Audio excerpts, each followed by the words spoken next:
Hello, my fellow forgiven sinners, and welcome back to our series on the end. What the Bible tells us about when Judgment Day will be, when the end of the world will come. In this lesson, we're starting to look at Matthew chapter 24. This is one of the larger places where Jesus talks to us very clearly about what we can expect for the end of the world. And so in Matthew chapter 24, he actually does give us a number of signs of the end. However, we want to be very careful to listen to what he's talking about. When Jesus here talks about the end in this first part of Matthew 24, he's talking about the end of Jerusalem. He's talking about the destruction of Jerusalem, which happened in 70 AD. So let's jump into the text.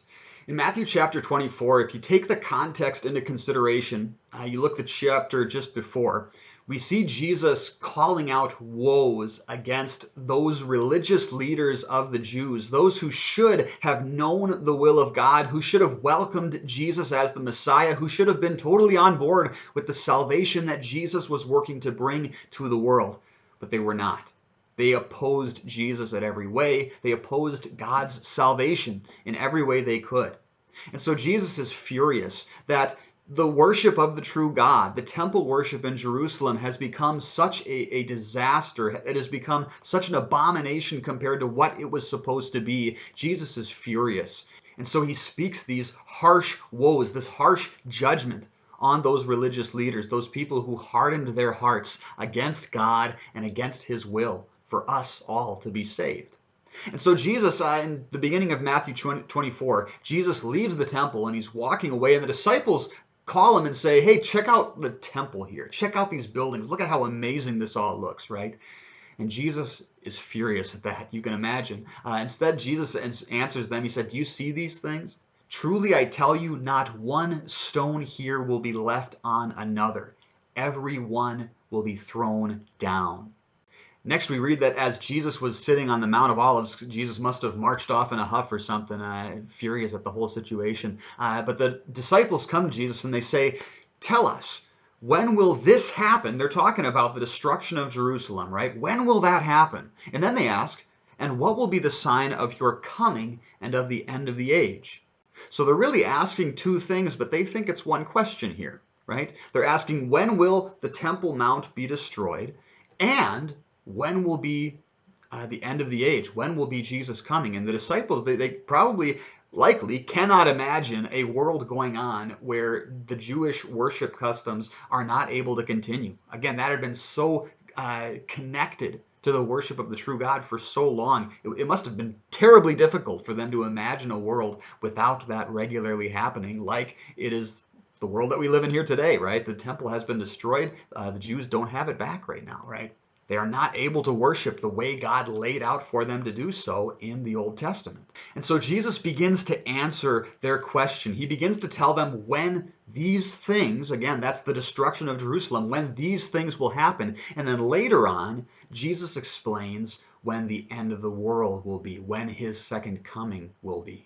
So in this first section, Jesus says, watch out that no one deceives you. He begins talking about false messiahs. People will claim to be Jesus come again. And so Jesus warns them, don't fall for it. He says that there was going to be wars and rumors of wars. He talks about famines and earthquakes. He talks about these things really just being the beginning of birth pains. He says there will be persecution in the church. He talks about many people falling away from the faith. He talks about an increase of wickedness, that there's going to be more evil around the world during this time. And Jesus also says that the gospel will be preached to the whole world. He talks about the abomination that causes desolation, what is spoken about through the prophet Daniel. He says, when you see that, get out of town. He talks about how horrible a time it's going to be, that people are going to need to flee Jerusalem very quickly to just get out of the place because the destruction is going to be so terribly harsh. He talks about that these days will be cut short, because if they wouldn't be cut short, then nobody would survive. But for the sake of God's elect, God's people, God has shortened these days. Jesus then speaks again about more false messiahs who are even going to be able to do miracles in order to deceive people. But once again, Jesus warns, don't listen to them. Don't fall for it. Before we move on, we want to notice this. All of these things were happening just before Jerusalem was destroyed. You can actually read about a number of false messiahs, people who came after Jesus ascended into heaven and claimed to be the Messiah, claimed to be Jesus Christ come again.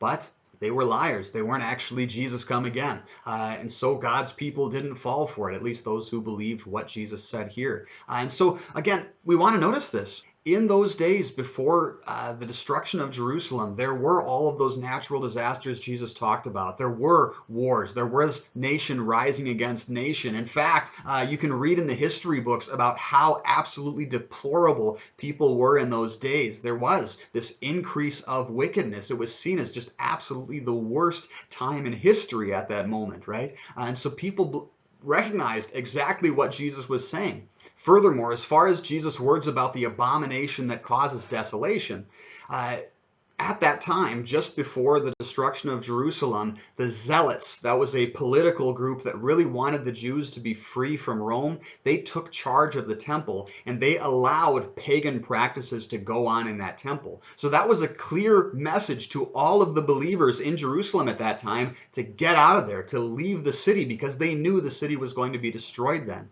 And as I understand the history that I've read, not a single Christian died in the destruction of Jerusalem, because they heard what Jesus said. They recognized these signs that Jesus gave them and warned them about. And so they left the city. If you do read the history about the destruction of Jerusalem, it is some disgusting stuff. It is horrifying what people did to each other. The starving, the pain, the mutilations, it's bad stuff. It's really bad stuff. I'm not going to go into it right here, right now. But yes, everything that Jesus told, all these signs that Jesus said were going to happen before the destruction of Jerusalem, they happened. And the believers at that time believed Jesus, they heard his words, and they lived according to it. So they ran away from the city. They got out of there when these things happened, and they survived that destruction. Now, some people might disagree with me with some of the words that come next. For example, in verse 26, verse 27, Jesus says, as lightning that comes from the east is visible even in the west, so it will be with the coming of the Son of Man. Wherever there is a carcass, there the vultures will gather.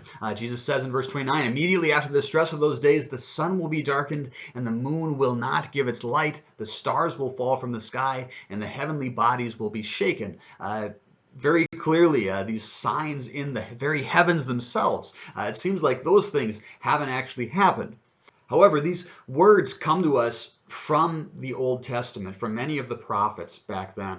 And these prophets used this kind of language a lot when they talked about the fulfillments of their prophecies, but it didn't necessarily mean that there would be these great signs in the heavens. Sometimes they were more of a figurative nature. They were saying that these dramatic changes, the sun being darkened and the moon turning to blood, kind of things like that, they said those things in order to kind of give this idea that things are going to be terribly different, dramatically different than they were before. Everything we know about how the world works right here, right now, it's going to be completely changed. And it seems that Jesus is using the same kind of hyperbolic language in this section. That as all of these signs have so clearly happened, God's people at that time would clearly get the message. The destruction of Jerusalem is coming. Be ready. And they were. Next, Jesus says in verse 30, there will appear the sign of the Son of Man in heaven, and then all the peoples of the earth will mourn when they see the Son of Man coming on the clouds of heaven with power and great glory. Now this point, again, people will say, coming with the clouds, that's got to be the end of the world, right? However, if you look at those words, coming with the clouds of heaven, these words are actually coming to us from Daniel chapter 7. Jesus is quoting verse 13. And notice in this quotation from Daniel which direction the Son of Man is going as he comes with the clouds. It says there, in my vision at night I looked, and there before me was one like a Son of Man coming with the clouds of heaven. He approached the Ancient of Days and was led into his presence.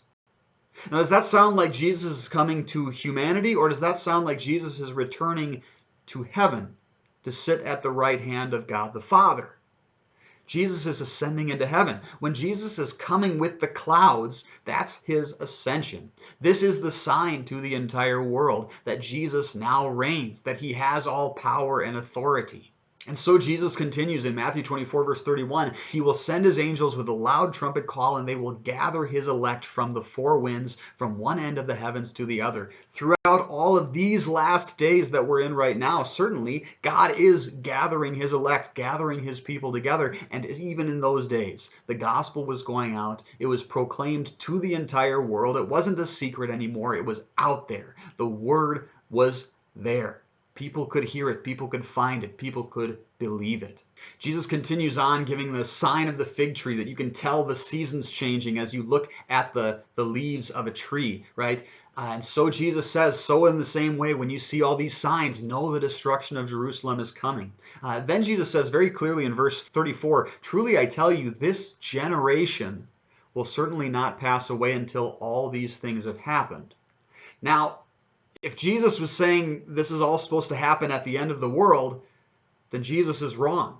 All the apostles did die. That entire generation are long dead, right? Now, people have tried to reinterpret this. Maybe Jesus meant that the Jews won't pass away until the end of the world. Maybe Jesus meant that the human race won't pass away. But I think, again, the most simple way for us to understand what Jesus is saying is that generation would not pass away until the destruction of Jerusalem came. And sure enough, 70 AD, there it was.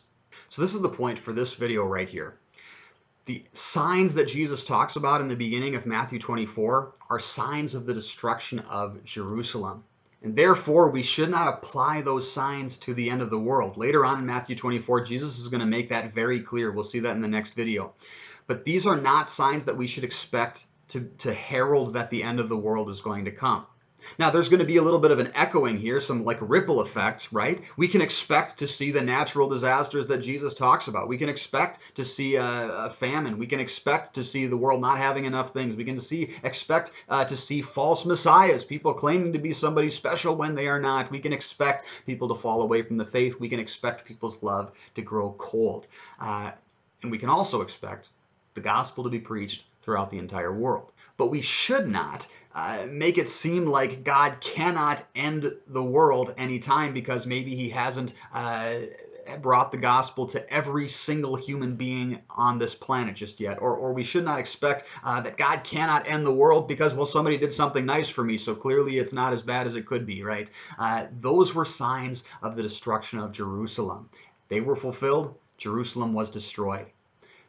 Next video, we'll get into what the signs are of the end of the world. God's richest blessings on you until we meet again. And I say, can't be that easy. And he said, and no, it wasn't easy, but be still and know that I am God. Be still and